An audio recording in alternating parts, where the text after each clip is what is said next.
আসসালামু আলাইকুম। আশা করি সবাই ভালো আছেন। সো আমি নতুন একটা আপডেট দিতে চলেছি। সেটা হলো বর্তমানে বাংলাদেশে নতুন একটা অ্যাটাক হচ্ছে, যেটা আসলে আপনি, আমি বা অনেকেই হয়তোবা এটার শিকার হইতেছেন। সেই অ্যাটাকটা হলো বিন অ্যাটাক, অর্থাৎ ব্যাংক আইডেন্টিফিকেশন নাম্বার অ্যাটাক। অর্থাৎ আপনার ক্রেডিট কার্ডের যেই ডিটেলসগুলো, সেই ডিটেলসগুলো আসলে কোনো না কোনোভাবে কারোর হাতে চলে যাইতেছে। এর কারণে কি হচ্ছে যে আপনার আমার ব্যাংক অ্যাকাউন্ট কিন্তু খালি হয়ে যাইতেছে। তো আমি মনে করি যে এটা নিয়ে একটা ভিডিও বানানোর দরকার ছিল। সো আমারও ফ্রেন্ড সার্কেলের অনেকের এমন কিছু হয়েছে, এবং যারা আনসিকিউর কার্ড ইউজ করেন, অর্থাৎ আপনার একটা মাস্টার কার্ড বা ভিসা বা এমএক্স কার্ড আছে, কিন্তু যেই কার্ডটা আসলে মানে নাই, আপনার জন্য সিকিউরিটি নাই। অর্থাৎ যেই কার্ডে আপনার কোনো ওটিপি আসে না, যে আপনার জাস্ট একটা সোয়াইপ করলে যে কার্ডটা আপনার মানে ট্রানজ্যাকশনটা হয়ে যায়। তো এই ক্ষেত্রে আসলে আমরা কিন্তু সেক্ষেত্রে ট্রানজ্যাকশনটা আটকাইতে পারবো না। তো সেই ক্ষেত্রে আপনি কি করবেন? এক্ষেত্রে আপনার করণীয় হলো, আপনি আপনার কার্ডের নাম্বার কখনোই কারোর সাথে শেয়ার করবেন না, এবং কার্ডের কোনো কিছু কোনো জায়গায় শেয়ার করবেন না, এবং আপাতত যে কোনো ওয়েবসাইটে আপনার কার্ডটা আসলে ইউজ করাটা বিরত থাকুন। আর এমন একটা কার্ড আপনারা ইউজ করেন। অ্যাজ এ ফ্রিল্যান্সার আমি মানে যারা আছি, সবার কিন্তু কার্ড প্রয়োজন হয়। তো আমরা আসলে কার্ডটা ইউজ করব কেমন, যেমন আমি পার্সোনালি ভার্চুয়াল কার্ডটা বেশি ইউজ করি, যেটাতে আসলে আমার যতটুকু দরকার আমি ততটুকু ডলার রিলোড করে আসলে ওইটা দিয়ে করি। তো সেক্ষেত্রে ওই কার্ডটা দিয়ে আসলে ওভাবে কেউ মানে ইয়েও করতে পারবে না। আবার সেই ক্ষেত্রে ওই কার্ডটা দিয়ে কোনো খারাপ কাজ করলেও আমার কোনো মানে ক্ষতি হবে না। তো সেক্ষেত্রে আমার কিন্তু ব্যালেন্সও লস হওয়ার পসিবিলিটি থাকতেছে না। তো অবশ্যই যারা ফ্রিল্যান্সার আছেন, আমার মতো ভার্চুয়াল কার্ড ইউজ করতে পারেন। আর যদি কেউ পেওনিয়ার বা আরও কিছু কার্ড ইউজ করেন, সেক্ষেত্রে একটু দেখে শুনে ইউজ করবেন। আর কার্ডে বেশি ব্যালেন্স রাখা থেকে বিরত থাকবেন।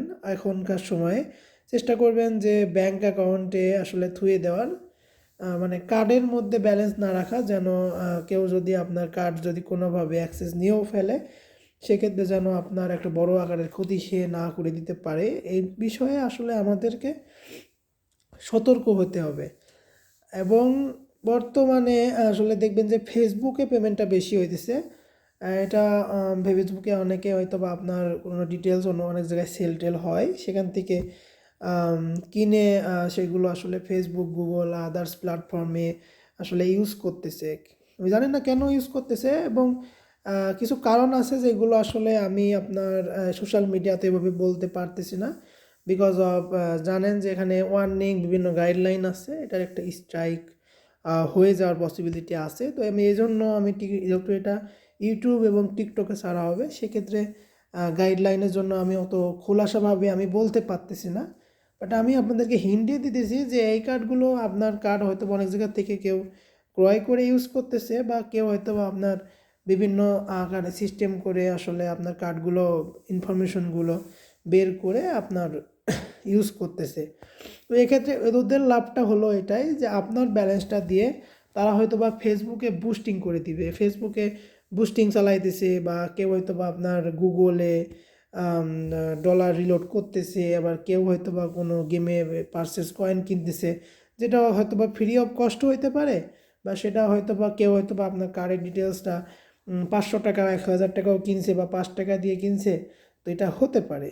আবার কেউ হয়তো বা আপনাকে ফিশিং লিঙ্কের মাধ্যমে আপনার ডিটেলসটা পাইছে, এখান থেকে পেয়ে হয়তো বা আপনার ইউজ করতেছে। তো এটা অবশ্যই আসলে বুঝতেই পারছেন কোন দিক। সো আপনারা একটু অ্যাওয়ার থাকবেন, অর্থাৎ একটু সতর্ক থাকবেন। আর আপনার কার্ডটা যদি কোনোভাবে যদি কেউ আপনার ট্রানজ্যাকশন করেও ফেলে, সেটা যদি দেখেন যে ফেসবুকে হয়, মোস্ট অফ দ্য টাইম এই কার্ডগুলো ফেসবুকে বেশি হয়। কারণ ফেসবুক যখন আপনি অটো পেতে আসলে একটু ফেসবুকে কার্ড অ্যাড করবেন, এবং সেই ক্ষেত্রে কি হয় যে আপনার ওইটা ফেসবুকের কিছু সমস্যার কারণে আপনার ওটিপিটা আসলে বাইপাস হয়ে যায় কোনো না কোনোভাবে। তো আমি সেক্ষেত্রে বলতে পারি যে ফেসবুকের মাধ্যমে যেটা হয়, তাহলে আপনি বা আপনাদের যেই কার্ডটা থেকে হয়তো বা হয়েছে, আপনি যেহেতু মেন অনার, সো আপনার কাছে অ্যাভেলেবল সব ডকুমেন্ট আছে। সো আপনি কি করবেন, এই ডকুমেন্টটা সব কিছু সামনে সামনে রেডি করে আপনি ফেসবুকে, যদি আপনার ইয়ে কেনা থাকে, ফেসবুকে যদি আপনার ব্লুবেরি ভেরিফিকেশনের জন্য যেই মেটা ভেরিফাইড যদি আপনার করা থাকে, সেক্ষেত্রে আপনি একটু তাড়াতাড়ি ফেসবুককে রিচ আউট করতে পারবেন। এবং যত তাড়াতাড়ি রিচ আউট করতে পারবেন সেটা কিন্তু আপনার জন্য বেশি ভালো। এবং রিচ আউট করার পরে ফেসবুককে আপনি জানাবেন যে আপনার কার্ডটা এই হয়েছে, ওই হয়েছে। তারপরে ফেসবুকে আপনাকে বুঝাই দেবে কি কি করা লাগবে, এবং আপনি যদি সঠিক ইনফরমেশন দিতে পারেন, যদি প্রুভ করতে পারেন, তাহলে আপনার টাকাটা ফেসবুক কী করবে, রিফান্ড করে দিবে। উইদিন 7 ডেজ আপনার টাকাটা রিফান্ড করে দিবে, এবং যে অ্যাকাউন্টটা ইউজ হয়েছে ওই অ্যাকাউন্টটা আসলে ব্যান করে দিবে। তো আর বাইরের যে প্ল্যাটফর্মগুলো, মানে ফেসবুক, গুগল, এই প্ল্যাটফর্মগুলোতে যদি আপনাদের এগুলো হয়ে থাকে, আপনারা সেই ক্ষেত্রে তাদের সাপোর্টে কথা বলে আপনাদের যথেষ্ট পরিমাণ ডকুমেন্ট, ভ্যালিড ডকুমেন্ট দেখে আপনারা আসলে ওইটা ব্যাক করতে পারবেন। সো এটার একটা পসিবিলিটি কিন্তু এখন আছে।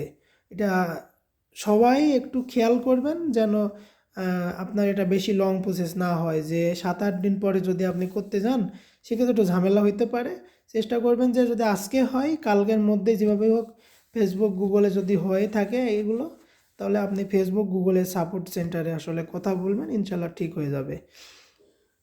আর আরও কিছু ইনফরমেশন আমি আপনাদেরকে হয়তোবা পরের ভিডিওতে দিব। আপাতত ভিডিওটা এই পর্যন্তই। আর যেগুলো বললাম এগুলো একটু ভালো করে শুনবেন, এবং ভালো করে শুনে প্রসেসগুলো আসলে ফলো করবেন। এগুলো আসলে কোনো দেখানোরও বিষয় নয়। আর কারোর যদি এমন হয়ে থাকে আমাকে পার্সোনালি ইনবক্স করবেন, সেক্ষেত্রে হয়তোবা আমি আপনাদেরকে যথেষ্ট পরিমাণ যতটুকু পারবো হেল্প করব।